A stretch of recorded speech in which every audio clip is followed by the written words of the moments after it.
next after this one against Turkey? And for Egypt is Slovenia. So we'll see how far our lads can go. But there's no better way to start than this. So it's a good one. It's a good one for them.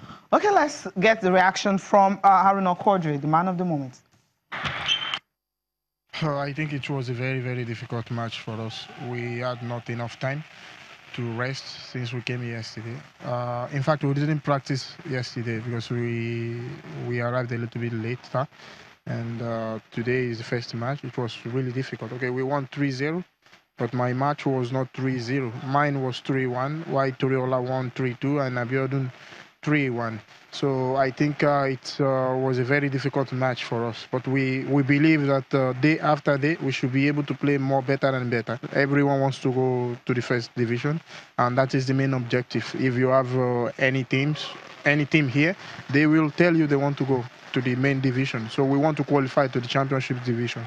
But it's going to be very, very difficult. I think Argentina, they have a very good side. They have one player that is quite playing very well. Horacio is practicing very well in Porto, and the others are not bad.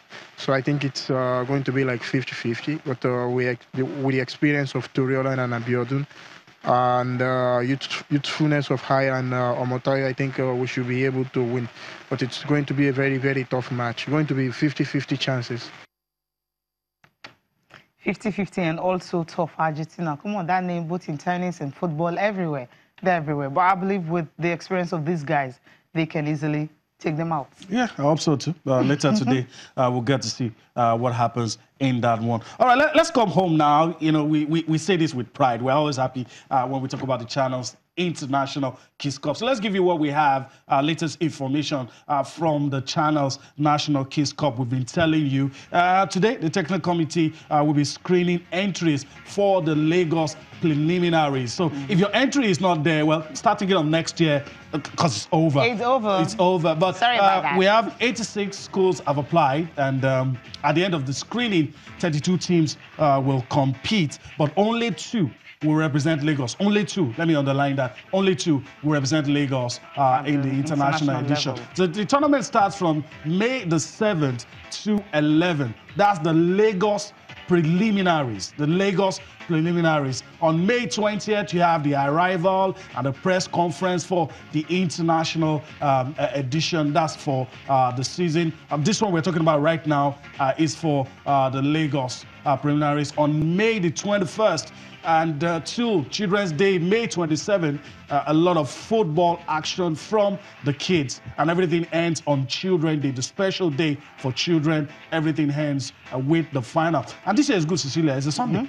So it's a Sunday, which is really perfect. I mean, everybody the kids are definitely going to love it. Everyone can be there. Those who have not had the opportunity to actually watch it, say maybe it's a weekday, you're at work and all that. This time around on Sunday after church, just go there to the stadium and see these kids play. If your kids... Yeah, okay. But before that, I'm talking about Lagos Prems, and that's going to start from 7th to 11th of May. So before that, we would have seen 32 schools in Lagos battling it out, just collect 2 slots to the international level. And some states have been sending in the schools that will be representing them from Osun State and some other states. We have the schools who've already qualified now. So all they need to do is to be preparing and see the ones that are going to come from Lagos.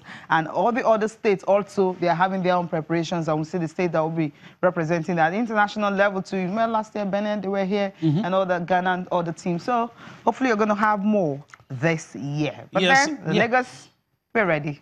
Yeah, so the fever is going to eat Lagos first, and then it's going to be a foretaste of what to expect when the international edition kicks off May 20th. So we'll see how that goes, but trust us, we'll give you all the information right here on Channels Television. Okay, let's move on. To the tracks. Well, the race tracks, Formula 1, a lot of drama.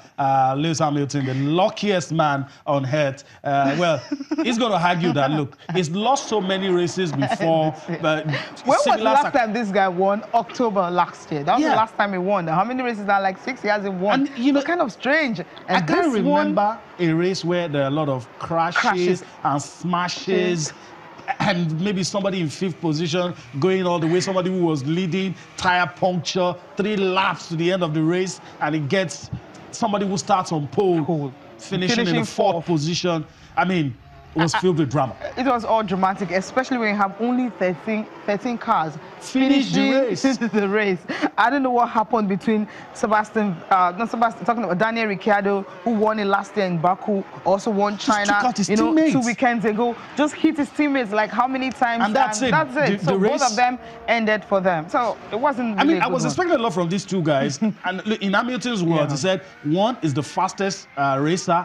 The other one is the best overtaker. Talking about Ricciardo and Max Verstappen. And before you know it, I was expecting a lot from both guys, especially Ricciardo winning the last event. But that just took out his teammates. And I feel sorry. I feel sorry for Valtteri Bottas. I feel sorry for the young man. Should have won this race. Okay, that's the way it is. If we have time, maybe we can listen to the drivers, those who won, talking about Lewis Hamilton, who we didn't expect to win, and also, okay, we just hear from them now. Really quite an emotional race, to be honest.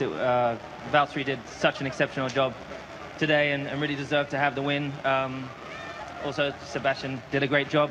I think it was really, really fortunate today. So it feels a little bit odd to be up here, but I got to take it. I mean, I didn't give up. I kept pushing, but definitely a very untidy race for me. In certain moments I felt good, but I struggled a bit with the tires to keep them warm enough and not just try to play the long game and just stay there and expecting issues. So yeah, it paid off, but it wasn't very easy.